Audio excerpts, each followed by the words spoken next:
नमस्कार दोस्तों, मैं हूं रोशन और आपका हार्दिक स्वागत है हमारे YouTube चैनल पर। आज हम एक ऐसे विषय पर बात करने जा रहे हैं जो एयर ट्रैवल की सुरक्षा और एफिशिएंसी की नींव है। हम बात करेंगे आईकाओ NX3 की, जिसका पूरा नाम है meteorological service for international air navigation. आप सोच रहे होंगे कि मौसम की जानकारी इतनी इंपॉर्टेंट क्यों है? एयर ट्रैवल में मौसम का क्या काम? दोस्तों, एक पायलट के लिए मौसम की जानकारी उतनी ही जरूरी है जितनी एक गाड़ी चलाने वाले के लिए सड़क की जानकारी। कल्पना कीजिए, आप एक लंबी यात्रा पर निकल रहे हैं और आपको रास्ते के मौसम के बारे में कोई जानकारी नहीं है। क्या आप सुरक्षित महसूस करेंगे? बिल्कुल नहीं। हवाई जहाज के लिए यह खतरा कई गुना बढ़ जाता है। एक गलत मौसम फोरकास्ट या अधूरी जानकारी एक सुरक्षित उड़ान को एक गंभीर खतरे में बदल सकती है। इतिहास ऐसे उदाहरणों से भरा पड़ा है जहां मौसम की अनदेखी ने बड़े हादसों को जन्म दिया है। आज हम सिर्फ NX3 के प्रावधानों को नहीं समझेंगे, बल्कि इसकी ऐतिहासिक यात्रा को भी देखेंगे। हम जानेंगे कि इसकी शुरुआत क्यों हुई, कैसे इसमें समय समय पर चेंजेस किए गए और कैसे इन बदलावों ने हवाई सुरक्षा को नई ऊंचाइयों पर पहुंचाया। यह सिर्फ एक नियम कानून का दस्तावेज नहीं, बल्कि एविएशन की सुरक्षा और एफिशिएंसी के लिए एक लगातार विकसित होने वाला मार्गदर्शक है। यह एक ऐसा इनविजिबल गार्डियन है जो हर उड़ान को सुरक्षित बनाने में मदद करता है। इस वीडियो के अंत तक आपको एविएशन के लिए मौसम की जानकारी को विश्व स्तर पर कैसे प्रबंधित किया जाता है, इसकी पूरी समझ होगी। आप जानेंगे कि कैसे हर उड़ान, हर यात्री और हर कार्गो सटीक मौसम इंफॉर्मेशन पर निर्भर करता है। तो चलिए शुरू करते हैं आईकाओ NX3 की इस रोमांचक और ज्ञानवर्धक यात्रा को। दोस्तों, 20वीं सदी की शुरुआत में जब एयर ट्रैवल ने अपनी उड़ान भरनी शुरू की, तो यह एक बिल्कुल नया और रोमांचक क्षेत्र था। लेकिन इस रोमांच के साथ कई चुनौतियां भी थीं। सबसे बड़ी चुनौतियों में से एक थी मौसम की जानकारी। शुरुआती दिनों में पायलट्स अक्सर अपनी उड़ानों के लिए स्थानीय मौसम रिपोर्टों पर निर्भर रहते थे, जो अक्सर अपर्याप्त या असंगत होती थीं। हर देश अपने हिसाब से मौसम डेटा इकट्ठा करता और प्रसारित करता था।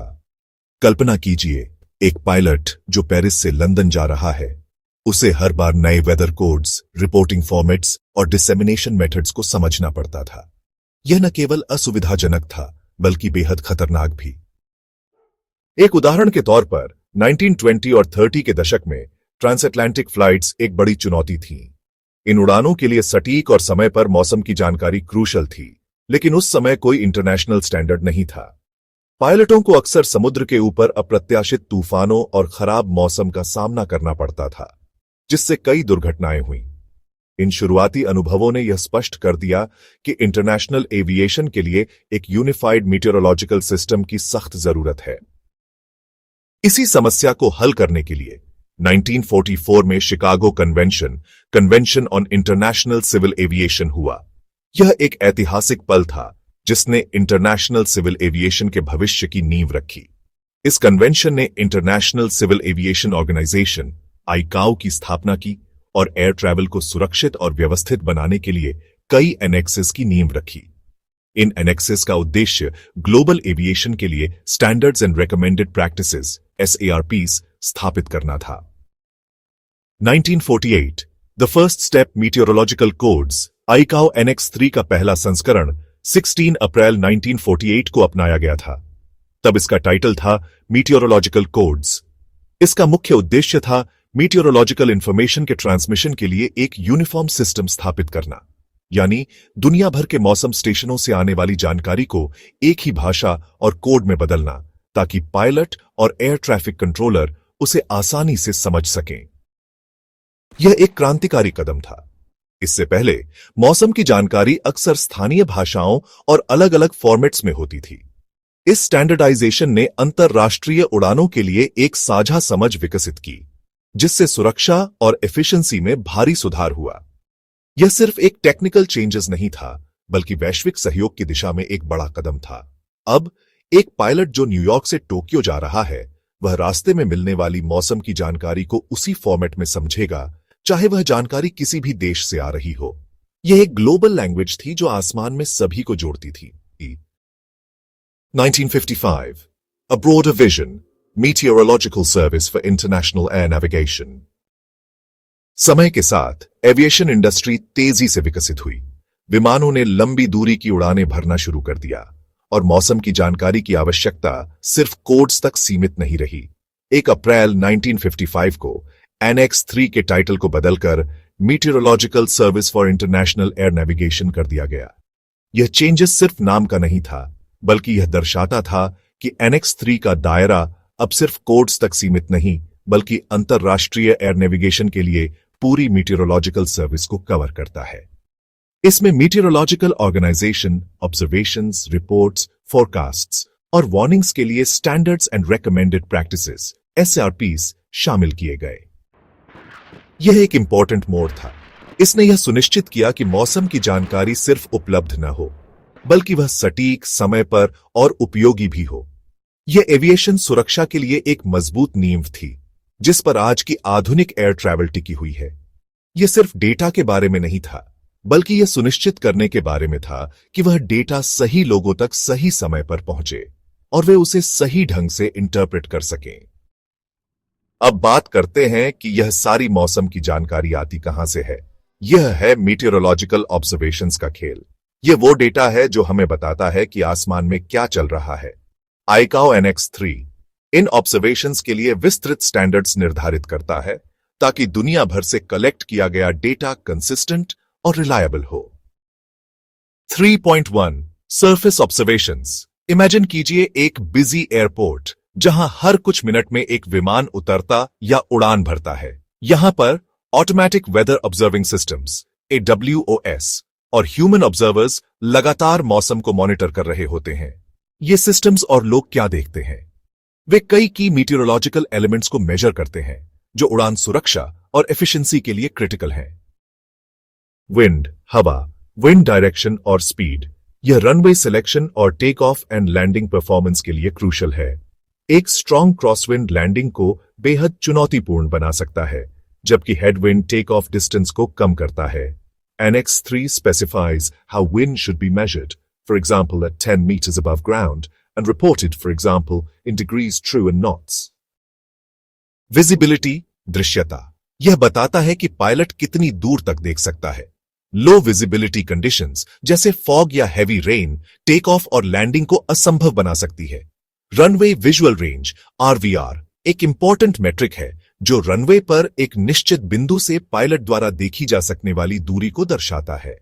एनेक्स 3 RVR के मेजरमेंट और रिपोर्टिंग के लिए डिटेल्ड स्टैंडर्ड्स प्रदान करता है, खासकर इंस्ट्रूमेंट अप्रोचेस के लिए। क्लाउड, बादल, क्लाउड अमाउंट, हाइट और टाइप। यह विमान की क्लाइम और डिसेंट के लिए इंपॉर्टेंट है। क्लाउड बेस की जानकारी पायलट्स को यह तय करने में मदद करती है कि वे विजुअल फ्लाइट रूल्स (VFR) के तहत उड़ान भर सकते हैं या इंस्ट्रूमेंट फ्लाइट रूल्स (IFR) की आवश्यकता होगी।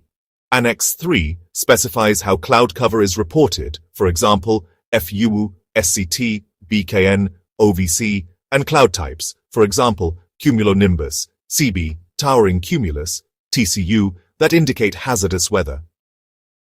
Temperature and dew point, तापमान और औस बिंदु, ये डेंसिटी, एल्टीट्यूड और एयरक्राफ्ट परफॉर्मेंस को प्रभावित करते हैं। हाई टेम्परेचर और high due point density altitude को बढ़ाते हैं, जिससे एयरक्राफ्ट परफॉर्मेंस कम हो जाती है, खासकर हॉट एंड हाई एयरपोर्ट्स पर। Annex 3 specifies reporting in degrees Celsius. Atmospheric pressure, वायुमंडलीय दबाव, QNH और QFE, ये ऑल्टीमीटर सेटिंग्स के लिए जरूरी है। QNH altimeter setting for sea level pressure pilots को यह सुनिश्चित करने में मदद करता है कि उनका ऑल्टीमीटर सही एल्टीट्यूड दिखा रहा है, जबकि QFE altimeter setting for aerodrome elevation runway पर 0 एल्टीट्यूड दिखाता है। Accurate altimeter settings terrain clearance और सेफ सेपरेशन के लिए वाइटल हैं। प्रेजेंट वेदर, वर्तमान मौसम, रेन, फॉग, स्नो, थंडरस्टॉर्म्स, ये सभी उड़ान सुरक्षा को सीधे प्रभावित करते हैं। Annex 3 specifies a comprehensive list of present weather phenomena and their intensity that must be reported. ये सभी डेटा हर 30 मिनट या हर घंटे पर कलेक्ट किया जाता है और मेटार मीटियोरोलॉजिकल एरोड्रोम रिपोर्ट के रूप में जारी किया जाता है। अगर मौसम में कोई सिग्निफिकेंट चेंज आता है तो SPECI स्पेशल मीटियोरोलॉजिकल रिपोर्ट जारी किया जाता है। यह सुनिश्चित करता है कि पायलट्स के पास हमेशा सबसे अपडेटेड जानकारी हो। 3.2 एयरक्राफ्ट ऑब्जर्वेशंस AIREP। यह जानकारी सिर्फ जमीन से ही नहीं बल्कि आसमान से भी मौसम की जानकारी आती है। उड़ान भरते हुए विमान भी मीटियोरोलॉजिकल ऑब्जर्वेशंस प्रोवाइड करते हैं, जिन्हें AIREP एयरक्राफ्ट रिपोर्ट कहा जाता है। ये ऑब्जर्वेशंस खासकर उन क्षेत्रों के लिए वैल्यूएबल होते हैं जहां ग्राउंड बेस्ड ऑब्जर्वेशंस कम होते हैं, जैसे ओशंस या रिमोट एरियाज। Routine AIREP। जब विमान एक निश्चित अल्टीट्यूड या पोजीशन से गुजरता है तो ऑटोमेटिक सिस्टम्स जैसे आकाश aircraft communications addressing and reporting system wind और टेम्परेचर डेटा ट्रांसमिट करते हैं। यह डेटा अपर एयर फोरकास्ट को रिफाइन करने में मदद करता है और पायलट्स को एन रूट कंडीशंस के बारे में वैल्यूएबल इंसाइट्स प्रदान करता है। Special AIREP। अगर पायलट को उड़ान के दौरान कोई अनयूजुअल या हैजर्डस वेदर फिनोमिनन जैसे severe turbulence, severe icing, volcanic ash या स्ट्रॉन्ग विंड शीयर मिलता है तो वह तुरंत इसकी रिपोर्ट करता है। यह जानकारी अन्य विमानों और एयर ट्रैफिक कंट्रोल ATC के लिए बहुत इंपॉर्टेंट होती है, क्योंकि यह उन्हें संभावित खतरों से बचने या अन्य विमानों को डाइवर्ट करने में मदद करती है। एक स्पेशल AIREP एक रियल टाइम वार्निंग सिस्टम की तरह काम करता है। 3.3 सैटेलाइट ऑब्जर्वेशंस उपग्रह अवलोकन ग्लोबल पर्सपेक्टिव। आजकल सैटेलाइट्स भी मौसम की जानकारी का एक बहुत बड़ा स्रोत है। ये हमें global weather patterns, cloud movements, thunderstorms और ट्रॉपिकल साइक्लोन्स की ब्रॉड व्यू देते हैं। ये डेटा मौसम विज्ञानियों को बड़े पैमाने पर मौसम की घटनाओं को ट्रैक करने और फोरकास्ट करने में मदद करता है, खासकर उन क्षेत्रों में जहां कन्वेंशनल ऑब्जर्वेशंस सीमित हैं। सैटेलाइट इमेजरी, रेडार डेटा और लाइटनिंग डिटेक्शन सिस्टम्स सभी एनेक्स 3 के तहत मीटियोरोलॉजिकल सर्विसेज का हिस्सा है, जो एक कॉम्प्रिहेंसिव वेदर पिक्चर बनाने में मदद करते हैं। इन सभी ऑब्जर्वेशंस को कलेक्ट करके मौसम विज्ञानी एक कंप्लीट पिक्चर बनाते हैं कि आसमान में क्या हो रहा है और फिर इस जानकारी को पायलट्स और एयर ट्रैफिक कंट्रोलर्स तक पहुंचाते हैं। यह एक कॉम्प्लेक्स लेकिन बेहद जरूरी प्रक्रिया है जो हर उड़ान की सुरक्षा सुनिश्चित करती है। ऑब्जर्वेशंस के बाद अगला कदम है इन रॉ डेटा को यूजफुल रिपोर्ट्स और फोरकास्ट्स में बदलना। यह वो जानकारी है जिस पर पायलट्स अपनी उड़ान योजना बनाते हैं और air traffic controllers traffic flow को मैनेज करते हैं। ICAO एनेक्स 3 इन रिपोर्ट्स और फोरकास्ट्स के फॉर्मेट, कंटेंट और डिसेमिनेशन के लिए स्ट्रिक्ट स्टैंडर्ड्स निर्धारित करता है। 4.1 मेटार और SPECI वर्तमान की तस्वीर, द करंट पिक्चर। जैसा कि हमने पहले बात की, मेटार मीटियोरोलॉजिकल एरोड्रोम रिपोर्ट एक रूटीन रिपोर्ट है जो हर 30 मिनट या हर घंटे पर जारी होता है। यह एक स्पेसिफिक एरोड्रोम पर करंट वेदर कंडीशंस का एक स्नैपशॉट देता है। इसका फॉर्मेट इंटरनेशनल स्तर पर स्टैंडर्डाइज्ड है ताकि दुनिया भर के पायलट इसे आसानी से समझ सकें। यह एक यूनिवर्सल लैंग्वेज है जो किसी भी पायलट को किसी भी देश में किसी भी हवाई अड्डे के मौसम को समझने में मदद करती है। आइए एक वास्तविक मेटार उदाहरण को डिकोड करते हैं। मेटार VIDP 281000Z 27010 के T9999 FEW 030CB SCT0402N5 over 18 Q1012 NOSIG इसे डिकोड करें तो मेटार यह एक मीटियोरोलॉजिकल एरोड्रोम रिपोर्ट है। VIDP यह दिल्ली के इंदिरा गांधी इंटरनेशनल एयरपोर्ट का ICAO कोड है। हर हवाई अड्डे का एक यूनिक ICAO कोड होता है। 281000Z यह रिपोर्ट महीने की 28 तारीख को 10 o'clock बजे Zulu time UTC coordinated universal time पर जारी की गई थी। एविएशन में हमेशा UTC का उपयोग किया जाता है ताकि कोई कंफ्यूजन न हो। 27,010 kT विंड डायरेक्शन 270 डिग्रीज यानी पश्चिम से और स्पीड 10 नॉट्स लगभग 18.5 किलोमीटर प्रति घंटा है। यह जानकारी पायलट्स को रनवे सिलेक्शन और क्रॉस विंड कंपोनेंट्स की गणना करने में मदद करती है। 9,999 विजिबिलिटी 10 किलोमीटर्स या उससे अधिक है। 9,999 का मतलब है excellent visibility. Few 030 CB 3000 feet पर कुछ क्यूमुलोनिम्बस CB बादल हैं। CB क्लाउड्स थंडरस्टॉर्म्स और सीवियर टर्बुलेंस से जुड़े होते हैं, इसलिए यह एक इम्पोर्टेंट वार्निंग है। SCT 040 4000 फीट पर स्कैटर्ड क्लाउड्स हैं। 2518 टेम्परेचर 25 डिग्रीज सेल्सियस और ड्यू पॉइंट 18 डिग्रीज सेल्सियस है। टेम्परेचर और ड्यू पॉइंट का अंतर ह्यूमिडिटी और फॉग फॉर्मेशन की संभावना को दर्शाता है। Q1012 QNH altimeter setting for sea level pressure 10-12 hectopascals है। पायलट्स अपने अल्टीमीटर को इस वैल्यू पर सेट करते हैं ताकि वे सही अल्टीट्यूड पढ़ सकें। इसका मतलब है कि अगले 2 घंटों में कोई सिग्निफिकेंट वेदर चेंज की उम्मीद नहीं है।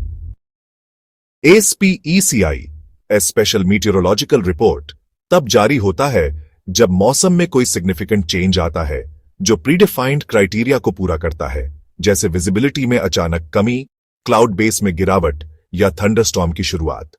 यह सुनिश्चित करता है कि पायलट्स को रियल टाइम में किसी भी सडन वेदर डिटीरियोरेशन के बारे में सूचित किया जाए। 4.2 TAF टर्मिनल एरोड्रोम फोरकास्ट हवाई अड्डे का भविष्य।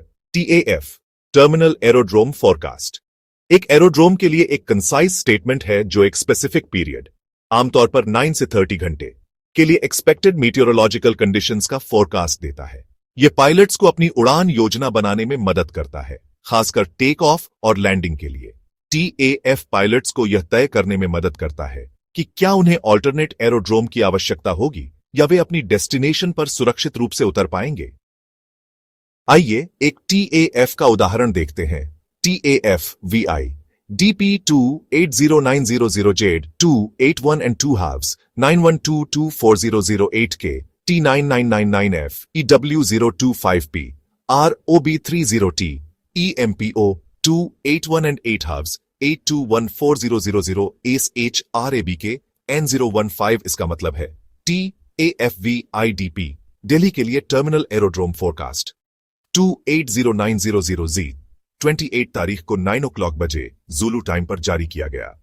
2812 यह फोरकास्ट 28 तारीख को 12 o'clock बजे ज़ुलू टाइम से 29 तारीख को 12 o'clock बजे ज़ुलू टाइम तक वैध है। यह फोरकास्ट पीरियड है 24,008 KT 9999 FU 025। फोरकास्ट है कि हवा 240 डिग्री से 8 नॉट्स, विजिबिलिटी 10 किलोमीटर या उससे अधिक और 2500 फीट पर कुछ बादल होंगे। यह फोरकास्ट पीरियड के लिए प्राइमरी कंडीशंस हैं। Prob 30 tempo 2818 2821 4000 HHRA BKN 015 30% probability है कि 28 तारीख को 18 o'clock से 21 o'clock बजे ज़ुलू टाइम के बीच अस्थायी रूप से visibility 4000 metres, light rain showers HHRA और 1500 फीट पर ब्रोकन क्लाउड्स BKN होंगे। PROB प्रोबेबिलिटी को दर्शाता है और टेम्पो टेम्पोरेरी चेंजेस को दर्शाता है। TAF में कई मॉडिफायर्स जैसे BECMG becoming FM from VC vicinity का उपयोग किया जाता है ताकि मौसम में होने वाले बदलावों को सटीक रूप से दर्शाया जा सके। 4.3 सिगमेट और एयरमेट रास्ते में खतरा एन रूट हैजर्ड्स। ये वो वार्निंग्स हैं जो पायलट्स को रास्ते में मिलने वाले संभावित खतरों के बारे में बताती हैं। ये एन रूट सेफ्टी के लिए एक्सट्रीमली इंपॉर्टेंट है क्योंकि ये पायलट्स को हैजर्डस वेदर फिनोमेना से बचने या उनसे निपटने के लिए तैयार रहने में मदद करती है। सिगमेटी सिग्निफिकेंट मीटियोरोलॉजिकल इंफॉर्मेशन यह उन वेदर फिनोमेना के बारे में जानकारी देता है जो इंटरनेशनल एयर नेविगेशन की सेफ्टी को सिग्निफिकेंटली प्रभावित कर सकते हैं। सिगमेटीज उन गंभीर मौसम की घटनाओं के लिए जारी किए जाते हैं जो विमानों के लिए खतरा पैदा कर सकती हैं। इसमें शामिल हैं थंडरस्टॉर्म्स गर्जन के साथ तूफान, खासकर एम्बेडेड थंडरस्टॉर्म्स बादलों के भीतर छिपे हुए, या स्क्वॉल लाइंस तूफानी रेखाएं, टर्बुलेंस अशांति सीवियर टर्बुलेंस जो विमान को गंभीर रूप से हिला सकता है और यात्रियों या क्रू को चोट पहुंचा सकता है। क्लियर एयर टर्बुलेंस सीएट एक विशेष खतरा है क्योंकि यह बिना किसी विजुअल क्यू के होता है। आइसिंग बर्फ जमना सीवियर आइसिंग जो विमान के एरोडायनामिक प्रॉपर्टीज को बदल सकता है और इंजन परफॉर्मेंस को कम कर सकता है। माउंटेन वेव्स पर्वतीय तरंगे पहाड़ों के ऊपर बनने वाली स्ट्रॉन्ग वर्टिकल एयर करंट्स जो विमानों के लिए खतरनाक हो सकती हैं। डस्ट स्टॉर्म्स, सैंड स्टॉर्म्स, धूल भरी आंधी, रेत का तूफान। वाइड स्प्रेड डस्ट स्टॉर्म्स या सैंड स्टॉर्म्स जो विजिबिलिटी को सिवियरली रिड्यूस कर सकते हैं। वोल्केनिक ऐश, ज्वालामुखी राख, ये विमान के इंजनों के लिए बेहद खतरनाक होती है और गंभीर नुकसान पहुंचा सकती है। वोल्केनिक ऐश पार्टिकल्स इंजन्स में पिघल सकते हैं और उन्हें बंद कर सकते हैं। AIR-MET, एयरमेन्स मीटियोरोलॉजिकल इंफॉर्मेशन, यह उन वेदर फिनोमिना के बारे में जानकारी देता है जो लो लेवल फ्लाइट्स, आमतौर पर 10,000 फीट से नीचे की सेफ्टी को प्रभावित कर सकते हैं, लेकिन सिगमेट क्राइटेरिया को पूरा नहीं करते। AIR-METs उन पायलट्स के लिए इंपॉर्टेंट हैं जो छोटे विमानों में या कम ऊंचाई पर उड़ान भर रहे हैं। इसमें मॉडरेट टर्बुलेंस, मॉडरेट आइसिंग और वाइड स्प्रेड माउंटेन ऑब्स्क्यूरेशन शामिल हैं। ये सभी रिपोर्ट्स और फोरकास्ट्स एक पायलट के लिए कंपास और मैप की तरह काम करते हैं, जो उन्हें सुरक्षित रूप से अपनी मंजिल तक पहुंचने में मदद करते हैं। वे पायलट्स को इन्फॉर्म्ड डिसीजंस लेने और संभावित खतरों से बचने के लिए तैयार रहने में सक्षम बनाते हैं। सिर्फ रिपोर्ट्स और फोरकास्ट्स ही नहीं, बल्कि समय पर दी गई चेतावनियां भी उड़ान सुरक्षा के लिए उतनी ही इंपॉर्टेंट हैं। ICAO Annex 3 इन चेतावनियों के लिए भी स्पष्ट दिशा निर्देश देता है ताकि हवाई अड्डों और एन रूट दोनों पर संभावित खतरों से बचा जा सके। 5.1 एरोड्रोम वार्निंग्स, हवाई अड्डा चेतावनी। जमीन पर सुरक्षा। ये वार्निंग्स एक स्पेसिफिक एरोड्रोम पर उन मीटेरोलॉजिकल कंडीशंस के बारे में होती है जो पार्क्ड एयरक्राफ्ट, एरोड्रोम फैसिलिटीज और पर्सनल को प्रभावित कर सकती है। इनका उद्देश्य ग्राउंड ऑपरेशंस की सुरक्षा सुनिश्चित करना है। इसमें शामिल हो सकते हैं स्ट्रॉन्ग विंड्स, तेज हवाएं जो पार्क्ड एयरक्राफ्ट को नुकसान पहुंचा सकती हैं या ग्राउंड पर्सनल के लिए खतरा पैदा कर सकती हैं। थंडरस्टॉर्म्स, गर्जन के साथ तूफान, बिजली गिरने, तेज हवाओं और भारी बारिश का खतरा।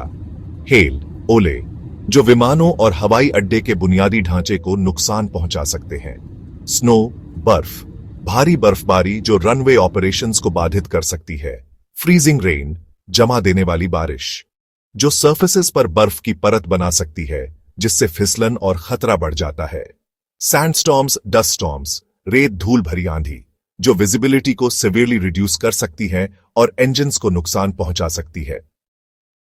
ये वार्निंग्स एरोड्रोम ऑपरेटर्स और ग्राउंड पर्सनल को जरूरी प्रिकॉशंस लेने में मदद करती है, जैसे एयरक्राफ्ट को सिक्योर करना या ग्राउंड ऑपरेशंस को सस्पेंड करना। 5.2 wind shear warnings, wind shear चेतावनी। एक अदृश्य खतरा। विंड शीयर एक बहुत ही खतरनाक मीटेरोलॉजिकल फिनोमिनन है जहां हवा की गति या दिशा में अचानक और तीव्र परिवर्तन होता है। यह टेक ऑफ और लैंडिंग के दौरान विमान के लिए विशेष रूप से खतरनाक हो सकता है क्योंकि यह विमान की एयर स्पीड को अचानक बदल सकता है, जिससे कंट्रोल लॉस का खतरा होता है। Annex 3 यह सुनिश्चित करता है कि एरोड्रोम्स पर विंड शीयर वार्निंग्स जारी किए जाए, खासकर उन रनवेज के लिए जहां विंड शीयर एक ज्ञात समस्या है। ये वार्निंग्स पायलट्स को अप्रोच या टेक ऑफ के दौरान एक्स्ट्रा कॉशन बरतने के लिए अलर्ट करती है। 5.3 ट्रॉपिकल साइक्लोन एडवाइजरीज, उष्णकटिबंधीय चक्रवात सलाह। तूफानों पर नजर। जब कोई tropical cyclone international air navigation को प्रभावित करने की संभावना होती है तो स्पेशलाइज्ड मीटेरोलॉजिकल सेंटर्स जैसे tropical cyclone advisory centres TCAC advisories जारी करते हैं। ये एडवाइजरीज साइक्लोन की पोजीशन, मूवमेंट, इंटेंसिटी और फोरकास्ट ट्रैक के बारे में विस्तृत जानकारी देते हैं, जिससे एयरलाइंस और पायलट्स अपनी फ्लाइट्स को डिवर्ट या कैंसिल कर सकें। ये advisories long range flight planning के लिए क्रिटिकल हैं। 5.4 वोल्केनिक ऐश एडवाइजरीज, ज्वालामुखी राख सलाह। आसमान का सबसे बड़ा खतरा ज्वालामुखी राख विमान के इंजनों के लिए बेहद खतरनाक होती है और गंभीर नुकसान पहुंचा सकती है। राख के कण इंजन्स में पिघल सकते हैं, जिससे इंजन फ्लेम आउट हो सकता है। जब कोई ज्वालामुखी फटता है और राख वायुमंडल में फैलती है तो volcanic ash advisory centres VAC advisories जारी करते हैं।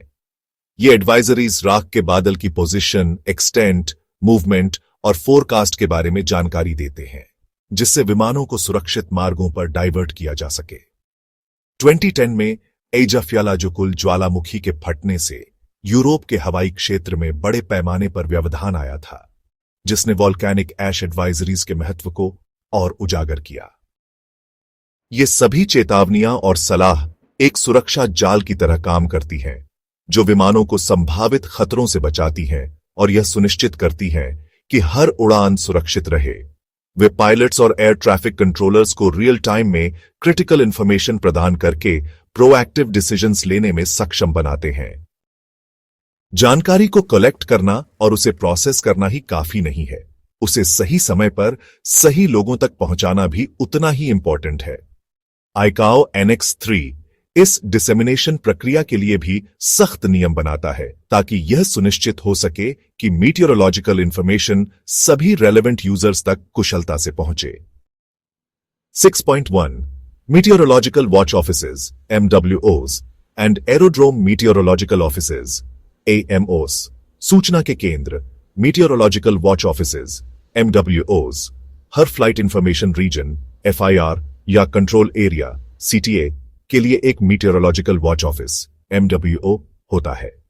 MWO का मुख्य काम अपने क्षेत्र में मीटियोरोलॉजिकल कंडीशंस को लगातार मॉनिटर करना और सिगमेटीज और AIR मेटीज जारी करना है। ये ऑफिसेस 24/7 ऑपरेट करते हैं ताकि मौसम की स्थिति पर लगातार नजर रखी जा सके और किसी भी हैजार्डस वेदर फिनोमेनन के बारे में तुरंत चेतावनी जारी की जा सके। Aerodrome meteorological offices AMOs aerodrome meteorological offices AMOs हवाई अड्डों पर स्थित होते हैं और मेटार्स, SPCs, TAFs और एरोड्रोम वार्निंग्स जारी करने के लिए जिम्मेदार होते हैं। वे पायलट्स को प्री फ्लाइट मीटियोरोलॉजिकल ब्रीफिंग्स भी प्रदान करते हैं, जहां पायलट मौसम विज्ञानी से सीधे बात करके अपनी उड़ान के लिए विस्तृत मौसम की जानकारी प्राप्त कर सकते हैं। यह पर्सनल इंटरैक्शन पायलट्स को किसी भी डाउट को क्लियर करने और वेदर कंडीशंस की बेहतर समझ विकसित करने में मदद करता है। 6.2 डिसेमिनेशन मेथड्स प्रसार के तरीके। सूचना का प्रवाह मौसम संबंधी जानकारी कई तरीकों से डिसेमिनेट की जाती है, ताकि यह सुनिश्चित हो सके कि यह सभी रेलेवेंट यूजर्स तक पहुंचे, चाहे वे हवा में हो या जमीन पर। Aeronautical fixed telecommunication network AFTN यह एक ग्लोबल नेटवर्क है जिसका उपयोग मीटियोरोलॉजिकल मैसेजेस जैसे मीटर्स, TFs, सिगमेट्स को ट्रांसमिट करने के लिए किया जाता है। AFTN एक रिलायबल और सिक्योर नेटवर्क है जो क्रिटिकल एविएशन इंफॉर्मेशन के एक्सचेंज के लिए डिजाइन किया गया है।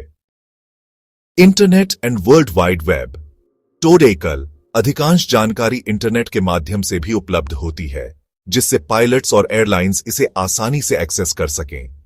कई मीटियोरोलॉजिकल सर्विस प्रोवाइडर्स अपनी वेबसाइटों और एप्लीकेशंस के माध्यम से वेदर डेटा प्रदान करते हैं। यह पायलट्स को कहीं से भी वेदर इंफॉर्मेशन एक्सेस करने की फ्लेक्सिबिलिटी देता है। Automated terminal information service ATIS हवाई अड्डों पर ATIS एक कंटिन्यूअस ब्रॉडकास्ट है जो पायलट्स को करंट वेदर, एक्टिव रनवेज और अन्य जरूरी जानकारी प्रदान करता है। पायलट्स लैंडिंग या टेक ऑफ से पहले ATIS ब्रॉडकास्ट को सुनते हैं ताकि उन्हें हवाई अड्डे की लेटेस्ट कंडीशंस के बारे में पता चल सके। वॉलमेट ब्रॉडकास्ट्स ये रेडियो ब्रॉडकास्ट्स हैं जो सिलेक्टेड एरोड्रोम्स के लिए मीटर्स, TFs और सिगमेट्स को वॉइस फॉर्मेट में ट्रांसमिट करते हैं। वॉलमेट ब्रॉडकास्ट्स पायलट्स को एन रूट रहते हुए भी वेदर इंफॉर्मेशन प्राप्त करने में सक्षम बनाते हैं, खासकर उन क्षेत्रों में जहां डेटा लिंक कम्युनिकेशंस उपलब्ध नहीं है। डेटा लिंक कम्युनिकेशंस आधुनिक विमानों में डेटा लिंक सिस्टम्स जैसे आकार्स का उपयोग मीटियोरोलॉजिकल इंफॉर्मेशन को सीधे कॉकपिट में ट्रांसमिट करने के लिए किया जाता है। यह पायलट्स को real time on demand weather updates प्रदान करता है, जिससे सिचुएशनल अवेयरनेस में सुधार होता है। यह सुनिश्चित करना कि सही जानकारी सही समय पर सही व्यक्ति तक पहुंचे आईकाओ NX 3 का एक इंपॉर्टेंट पहलू है। यह एक कॉम्प्लेक्स लॉजिस्टिकल चैलेंज है, लेकिन उड़ान सुरक्षा के लिए यह अनिवार्य है। एक वेल ऑयल्ड डिसेमिनेशन सिस्टम यह सुनिश्चित करता है कि पायलट्स के पास हमेशा सबसे एक्यूरेट और टाइमली वेदर इंफॉर्मेशन हो, जिससे वे सुरक्षित और कुशल उड़ानें भर सकें। दोस्तों, आईकाओ NX 3 एक स्थिर दस्तावेज नहीं है। यह एविएशन टेक्नोलॉजी और मौसम विज्ञान में हो रहे बदलावों के साथ लगातार विकसित होता रहा है। इसके कई इंपॉर्टेंट संशोधन हुए हैं जिन्होंने हवाई सुरक्षा और दक्षता को सीधे प्रभावित किया है। आइए कुछ प्रमुख संशोधनों और उनके पीछे की कहानियों को समझते हैं जो दर्शाते हैं कि क्यों और कैसे ये चेंजेस जरूरी हुए। 7.1 1975 अमेंडमेंट 60 एकीकरण की दिशा में अमेंडमेंट 60 ने एनेक्स 3 के टाइटल को फिर से संशोधित किया जो आज भी उपयोग में है, meteorological service for international air navigation. इस संशोधन ने मीटियोरोलॉजिकल सर्विसेज को एयर नेविगेशन सिस्टम ANS के साथ और अधिक एकीकृत करने पर जोर दिया। इसके पीछे की कहानी 1970 के दशक तक एविएशन ट्रैफिक तेजी से बढ़ रहा था। यह महसूस किया गया कि मौसम की जानकारी को सिर्फ एक अलग सेवा के रूप में नहीं देखा जा सकता, बल्कि इसे एयर ट्रैफिक मैनेजमेंट ATM और अन्य ANS कंपोनेंट्स के साथ सीमलेसली इंटीग्रेट किया जाना चाहिए। इसका उद्देश्य यह सुनिश्चित करना था कि सभी स्टेक होल्डर्स को एक कोहिसिव और कॉम्प्रिहेंसिव पिक्चर मिले, जिससे डिसीजन मेकिंग बेहतर हो सके और ओवरऑल सिस्टम एफिशिएंसी बढ़े। यह सिर्फ वेदर डेटा प्रदान करने से हटकर उसे ANS के ब्रॉडर कॉन्टेक्स्ट में समझने की दिशा में एक कदम था। 7.2 2016 अमेंडमेंट 77A डिजिटल युग की ओर यह एक बहुत ही इंपॉर्टेंट संशोधन था जिसने मीटियोरोलॉजिकल इंफॉर्मेशन के प्रोविजन में एक बड़ा चेंजेस लाया। अमेंडमेंट 77A ने volcanic ash advisories VA, tropical cyclone advisories TCA और AI और MET इंफॉर्मेशन के लिए डिजिटल फॉर्मेट की शुरुआत की। इसके अलावा METAR, SPECI, TAF और SIGMET इंफॉर्मेशन को डिजिटल फॉर्मेट में प्रदान करने को एक रिकमेंडेड प्रैक्टिस के रूप में पेश किया गया। इंपॉर्टेंट था, पारंपरिक रूप से मौसम की जानकारी टेक्स्ट बेस्ड मैसेजेस के रूप में प्रसारित की जाती थी। यह सिस्टम कुशल था, लेकिन इसमें कुछ सीमाएं थीं। टेक्स्ट बेस्ड डेटा को मशीन्स द्वारा प्रोसेस करना मुश्किल था और इसमें ह्यूमन एरर की संभावना अधिक थी। डिजिटल फॉर्मेट जैसे कि IVX XM ICAO meteorological information exchange model data को मशीन रीडेबल बनाता है। इसका मतलब है कि कंप्यूटर सिस्टम्स इस जानकारी को सीधे प्रोसेस कर सकते हैं, जिससे डेटा का आदान प्रदान तेजी से होता है, त्रुटियां कम होती हैं और इसे विभिन्न एविएशन सिस्टम्स में आसानी से एकीकृत किया जा सकता है। 2010 में एजाफ्यालाजोकुल ज्वालामुखी के फटने से यूरोप के हवाई क्षेत्र में बड़े पैमाने पर व्यवधान आया था। उस समय volcanic ash information text based formats में प्रसारित की जा रही थी, जिससे इंफॉर्मेशन एक्सचेंज में देरी और कंफ्यूजन हुई। इस घटना ने digital machine readable weather information की तत्काल आवश्यकता को उजागर किया। अमेंडमेंट 77A इसी आवश्यकता का सीधा परिणाम था, जो system wide information management SWIM जैसे भविष्य के एविएशन कॉन्सेप्ट्स के लिए एक इंपॉर्टेंट कदम था। SWIM का लक्ष्य सभी एविएशन इंफॉर्मेशन को एक कॉमन इंटरऑपरेबल प्लेटफॉर्म पर शेयर करना है। 7.3 2020 अमेंडमेंट 79 और 80 सुरक्षा और सटीकता में सुधार। अमेंडमेंट 79 इसने सिगमेट इंफॉर्मेशन में कई सुधार किए, खासकर रेडियो एक्टिव मटेरियल के वायुमंडल में रिलीज होने से संबंधित जानकारी के लिए। इसने सिगमेट इंफॉर्मेशन के सामंजस्य हार्मोनाइजेशन को भी बेहतर बनाया और space weather advisory SDUXA information को शामिल किया। इसके पीछे की कहानी स्पेस वेदर जैसे कि सौर तूफान विमान के संचार और नेविगेशन सिस्टम्स को प्रभावित कर सकता है, जिससे रेडियो ब्लैकआउट्स या GPS इनएक्यूरेसीज हो सकती है। जैसे जैसे एविएशन टेक्नोलॉजी एडवांस्ड हुई, स्पेस वेदर के प्रभावों को समझना और उनके बारे में चेतावनी देना जरूरी हो गया। अमेंडमेंट 79 ने इस उभरते हुए खतरे को एड्रेस किया, यह सुनिश्चित करते हुए कि पायलट्स को इन इनविजिबल थ्रेट्स के बारे में भी सूचित किया जाए। अमेंडमेंट 80 इसने अमेंडमेंट 77B की प्रयोज्यता की तारीख को स्थगित कर दिया और रनवे कंडीशंस पर जानकारी के आकलन और प्रावधान को बेहतर बनाने के लिए ग्लोबल रिपोर्टिंग फॉर्मेट GRF के उपयोग से संबंधित संशोधन किए। इसके पीछे की कहानी रनवे कंडीशंस जैसे कि बर्फ, पानी या रबर जमा होना टेक ऑफ और लैंडिंग परफॉर्मेंस को सिग्निफिकेंटली प्रभावित कर सकती है। पहले रनवे कंडीशंस की रिपोर्टिंग में कंसिस्टेंसी की कमी थी, जिससे पायलट्स के लिए सटीक परफॉर्मेंस कैलकुलेशंस करना मुश्किल हो जाता था। GRF का उद्देश्य पायलट्स को रनवे कंडीशंस के बारे में अधिक सटीक और मानकीकृत जानकारी प्रदान करना है, जिससे टेक ऑफ और लैंडिंग की सुरक्षा में सुधार हो सके। यह एक यूनिवर्सल लैंग्वेज प्रदान करता है ताकि दुनिया भर के पायलट्स रनवे फ्रिक्शन और ब्रेकिंग एक्शन को एक ही तरीके से समझ सकें। 7.4 2022 टू 2025 पुनर्गठित एनेक्स 3 और नया पैंसमेट, रिस्ट्रक्चर्ड एनेक्स 3 एंड न्यू पैंसमेट। हाल के वर्षों में आईकाओ ने एनेक्स 3 के एक बड़े पुनर्गठन पर काम किया है। इसका उद्देश्य एनेक्स 3 को और अधिक स्टेबल बनाना और टेक्निकल स्पेसिफिकेशंस को एक अलग दस्तावेज PANS MET, procedures for air navigation services meteorology में स्थानांतरित करना है। इसके पीछे क्या कहानी है? पहले एनेक्स 3 में रिक्वायरमेंट्स जो स्थिर होते हैं और मीन्स ऑफ कंप्लायंस जो अधिक तेजी से बदलते हैं, दोनों शामिल थे। इसका मतलब था कि जब भी कोई छोटी टेक्निकल डिटेल बदलती थी तो पूरे एनेक्स 3 को संशोधित करना पड़ता था, जो एक लंबी और जटिल प्रक्रिया थी। इस पुनर्गठन का विचार यह है कि एनेक्स 3 में केवल कोर रिक्वायरमेंट्स को रखा जाए, जबकि अधिक गतिशील टेक्निकल डिटेल्स PNS-MAT में हो। इससे एनेक्स 3 को बार बार संशोधित करने की आवश्यकता कम होगी और टेक्निकल स्पेसिफिकेशंस को अधिक तेजी से अपडेट किया जा सकेगा। यह चेंजेस डेटा सेंट्रिक एनवायरनमेंट में संक्रमण को सक्षम करेगा और स्विम अवधारणा के अनुरूप होगा।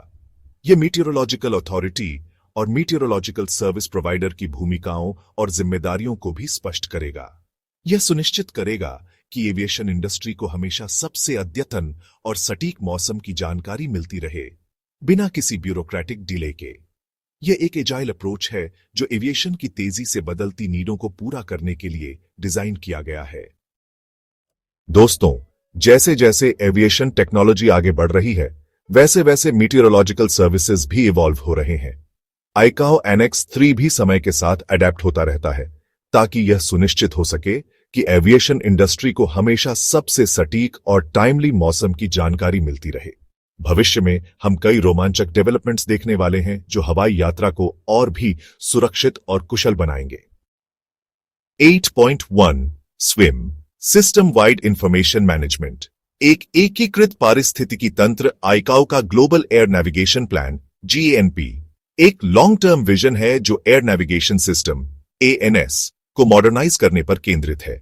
इसका एक इंपॉर्टेंट हिस्सा है system wide information management swim. Swim का उद्देश्य मीटियोरोलॉजिकल इंफॉर्मेशन सहित सभी एविएशन डेटा को एक कॉमन इंटरऑपरेबल प्लेटफॉर्म पर शेयर करना है। इसका मतलब है कि मौसम की जानकारी और भी तेजी से और कुशलता से पायलट्स, एयर ट्रैफिक कंट्रोलर्स और एयरलाइंस तक पहुंचेगी। उदाहरण, आज मीटियोरोलॉजिकल डेटा अक्सर साइलोस में होता है, यानी अलग अलग सिस्टम्स में। स्विम के साथ एक पायलट अपनी फ्लाइट प्लान में चेंजेस करता है तो उस चेंजेस से संबंधित मौसम की जानकारी ऑटोमेटिकली अपडेट हो जाएगी और सभी रेलेवेंट स्टेक होल्डर्स को रियल टाइम में मिल जाएगी। यह एक सीमलेस फ्लो ऑफ इंफॉर्मेशन है जो डिसीजन मेकिंग को ऑप्टिमाइज करेगा। फोरकास्ट AI और ML मौसम विज्ञान में क्रांति ला रहे हैं। ये टेक्नोलॉजीज विशाल मात्रा में मीटियोरोलॉजिकल डेटा को एनालाइज कर सकती हैं, पैटर्न्स को पहचान सकती हैं और फोरकास्ट की सटीकता में सुधार कर सकती है। कैसे काम करता है? AI models historical weather data, satellite imagery, radar data और numerical weather prediction NWP models के आउटपुट को प्रोसेस करके अधिक एक्यूरेट और लोकलाइज्ड फोरकास्ट्स जनरेट कर सकते हैं। उदाहरण के लिए AI मॉडल्स अब थंडरस्टॉर्म्स और सीवियर वेदर इवेंट्स को और भी तेजी से और सटीक रूप से डिटेक्ट कर सकते हैं, जिससे पायलट्स को अधिक एडवांस वार्निंग मिलती है। ML एल्गोरिथम्स वाइंड शेयर और टर्बुलेंस के पैटर्न्स को भी पहचान सकते हैं, जिससे इन खतरों का बेहतर फोरकास्ट लगाया जा सकता है। 8.3 एनहांस्ड सैटेलाइट टेक्नोलॉजी आसमान की बेहतर आंखें। सैटेलाइट्स मौसम विज्ञान में एक गेम चेंजर साबित हुए हैं। भविष्य में हम और भी एडवांस्ड सैटेलाइट सिस्टम्स देखेंगे जो हाई रेजोल्यूशन डेटा और रियल टाइम अपडेट्स प्रदान करेंगे। यह हमें मौसम की घटनाओं को और भी सटीक रूप से ट्रैक करने और फोरकास्ट करने में मदद करेगा, खासकर रिमोट और ओशियानिक क्षेत्रों में जहां ग्राउंड बेस्ड ऑब्जर्वेशंस सीमित हैं। उदाहरण, नेक्स्ट जनरेशन जियोस्टेशनरी सैटेलाइट्स हर कुछ मिनट में पूरे हेमिस्फीयर की इमेजेस प्रदान कर सकते हैं, जिससे रैपिड वेदर चेंजेस को मॉनिटर करना संभव हो जाता है। Low earth orbit LEO, satellites atmospheric profiles, temperature, humidity का अधिक सटीक डेटा प्रदान कर सकते हैं, जिससे NWP मॉडल्स की एक्यूरेसी में सुधार होता है। 8.4 tailored information for specific users, व्यक्तिगत मौसम जानकारी भविष्य में मीटियोरोलॉजिकल इंफॉर्मेशन और भी पर्सनलाइज्ड और टेलर्ड होगी। पायलट्स को सिर्फ वही जानकारी मिलेगी जो उनकी स्पेसिफिक फ्लाइट और एयरक्राफ्ट टाइप के लिए रेलेवेंट है। कैसे होगा यह? एक लॉन्ग हॉल एयरलाइन पायलट को अपर एयर विंड्स और जेट स्ट्रीम्स की जानकारी ज्यादा चाहिए होगी, जबकि एक हेलीकॉप्टर पायलट को लो लेवल विंड और टर्ब्यूलेंस की जानकारी। फ्यूचर सिस्टम्स पायलट्स की नीड्स को समझकर उन्हें कस्टमाइज्ड वेदर ब्रीफिंग्स प्रदान करेंगे, जिससे इंफॉर्मेशन ओवरलोड कम होगा और डिसीजन मेकिंग बेहतर होगी। Augmented reality AR displace cockpit में वेदर इंफॉर्मेशन को डायरेक्टली ओवरले कर सकते हैं, जिससे पायलट्स को रियल वर्ल्ड व्यू के साथ इंटीग्रेटेड वेदर पिक्चर मिलेगी। ये सभी नवाचार आईकाओ एनएक्स 3 के फ्रेमवर्क के भीतर ही होंगे, यह सुनिश्चित करते हुए कि एविएशन इंडस्ट्री हमेशा सबसे सुरक्षित और सबसे कुशल तरीके से काम करती रहे। मौसम विज्ञान का भविष्य रोमांचक है और यह एविएशन की सुरक्षा और दक्षता को और भी नई ऊंचाइयों पर ले जाएगा। तो दोस्तों, यह थी हमारी ICAO NX 3 meteorological service for international air navigation की एक गहन और विस्तृत यात्रा। हमने देखा कि कैसे 1948 में मीटियोरोलॉजिकल कोड्स के रूप में इसकी विनम्र शुरुआत हुई और कैसे समय के साथ एविएशन की बढ़ती नीडों और टेक्निकल प्रगति के जवाब में यह एक व्यापक और डायनामिक स्टैंडर्ड में विकसित हुआ। हमने इसके प्रमुख संशोधनों को समझा, जैसे कि डिजिटल इंफॉर्मेशन एक्सचेंज की शुरुआत, स्पेस वेदर इंफॉर्मेशन का समावेश और हाल ही में पुनर्गठन का प्रयास, जिसने इसे और अधिक कुशल और भविष्य के लिए तैयार किया है। यह सब इस बात का प्रमाण है कि आईकाओ एनएक्स 3 सिर्फ नियमों का एक कलेक्शन नहीं, बल्कि एक कंटिन्यूअसली इवॉल्विंग स्टैंडर्ड है, जो ग्लोबल एयर सेफ्टी और एफिशिएंसी के प्रति आईकाओ की प्रतिबद्धता को दर्शाता है। यह एनेक्स हमें याद दिलाता है कि हवाई यात्रा की सुरक्षा सिर्फ विमानों और पायलट्स पर निर्भर नहीं करती, बल्कि इनविजिबल वेदर पैटर्न्स को समझने और उसे सटीक रूप से प्रसारित करने की हमारी क्षमता पर भी निर्भर करती है। यह एक ऐसा स्टैंडर्ड है जो हर उड़ान को सुरक्षित और स्मूथ बनाने में मदद करता है, चाहे वह दुनिया के किसी भी कोने में हो। यह आसमान का अदृश्य संरक्षक है जो हर पल हमें सुरक्षित रखता है। मुझे उम्मीद है कि इस वीडियो ने आपको आईकाओ एनएक्स 3 की गहराई और महत्व को समझने में मदद की होगी। अगर आपके कोई सवाल हैं या आप किसी और आईकाओ एनएक्स के बारे में जानना चाहते हैं, तो कृपया कमेंट सेक्शन में जरूर पूछें। मैं आपके सवालों का जवाब देने के लिए हमेशा तैयार हूं। हमारे चैनल को सब्सक्राइब करना न भूलें, ताकि आप ऐसे ही ज्ञानवर्धक वीडियो से जुड़े रहें। इस वीडियो को अपने दोस्तों और एविएशन के प्रति उत्साही लोगों के साथ शेयर करें। आपके सपोर्ट से हमें और भी बेहतर कंटेंट बनाने की प्रेरणा मिलती है। मिलते हैं अगली वीडियो में। तब तक के लिए सुरक्षित रहें और उड़ान भरते रहें। धन्यवाद।